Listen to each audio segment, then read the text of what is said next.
మన Visakhapatnam doctor YS Rajasekhara Reddy ACA Andhra cricket association VDCA Visakhapatnam district cricket association స్టేడియంలో south ఆఫ్రికాతో జరిగిన 3వ వన్డేలో భారత్ ఘన విజయం సాధించి వన్డే సిరీస్ను సొంతం చేసుకుంది. టాస్ గెలిచి బౌలింగ్ ఎంచుకున్న ఇండియా 270 పరుగులకి సౌత్ ఆఫ్రికాని ఆల్అౌట్ చేసింది.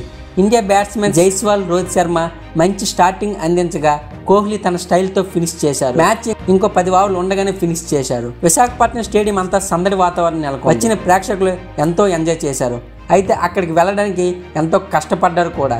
టికెట్స్ ఆన్లైన్లో పెట్టలేదు, బయట బ్లాక్లో చాలా డబ్బు వెచ్చించాల్సి వచ్చింది. లీస్ట్ ధరనే 5,000 దాటి ఉంది. ఆంధ్ర క్రికెట్ అసోసియేషన్ ముందు ఇలాంటి జరగకుండా చూసుకుంటే మంచిది. ఎందుకంటే రోహిత్ శర్మ, కోహ్లీ ఇండియా జెర్సీలో మళ్ళీ చూడగలమా అని మ్యాచ్ చూడడం కోసం ఎంతోమంది ప్రయత్నించారు. దీన్ని ఆసరాగా తీసుకుని బ్లాక్లో అధిక ధర పెట్టి ఆ ప్రైసెస్తో కొనలేక చాలామంది నిరాశ చెందారు.